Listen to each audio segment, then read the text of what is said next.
ഇത് നിന്റെ ബനിയനല്ലേ? ഇന്ന് ഒരു ദിവസത്തേക്ക് ഞാൻ ഇത് ഇട്ടോട്ടെ? വേണ്ട, ഞാൻ ഇട്ടോളാം.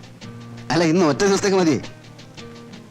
നിന്നോട് ഞാൻ സത്യം പറയാം, ഇന്ന് എന്റെ നാട്ടിൽ നിന്ന് നല്ലൊരു ഫാമിലി റെയിൽവേ സ്റ്റേഷനിലെത്തുന്നു. നല്ലൊരു ഫാമിലിയാ?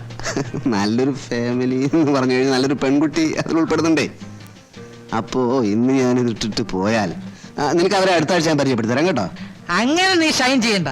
വേണമെങ്കിൽ ഞാൻ ഇത് ഇട്ടുകൊണ്ട് അവരെ കാണാൻ വരാം. അതൊന്നും പറ്റൂല. ഇന്ന് എനിക്കൊരു ഇന്റർവ്യൂ ഉണ്ട്. ഒരു എക്സിക്യൂട്ടീവ് പോസ്റ്റാണ്. 2000 rupees സാലറി. ഇത് കിട്ടിയാ ഞാൻ MA മതിയാക്കും. അതുകൊണ്ടാണ് ഈ ബനിയൻ ഇട്ടുകൊണ്ട് ഞാൻ ഇന്റർവ്യൂവിന് പോണത്. അത് ശരിയാ. ഈ ബനിയനോട്ട് ചെന്നാ എന്ത് ജോലിയും കിട്ടും. എവിടെ ഇന്റർവ്യൂ? ഘോഷ് കെമിക്കൽസ്. 2000 രൂപ ശമ്പളം അല്ലേ? ഇപ്പൊ 2000 രൂപ കിട്ടും. സ്റ്റൈപ്പൻഡ് കുറച്ചുകൂടെ കഴിയുമ്പോ 3000 രൂപ കിട്ടും. ഈ ഘോഷ് കെമിക്കൽസിലെ ഘോഷിന് തലയ്ക്ക് വല്ല അസുഖമായിരിക്കും.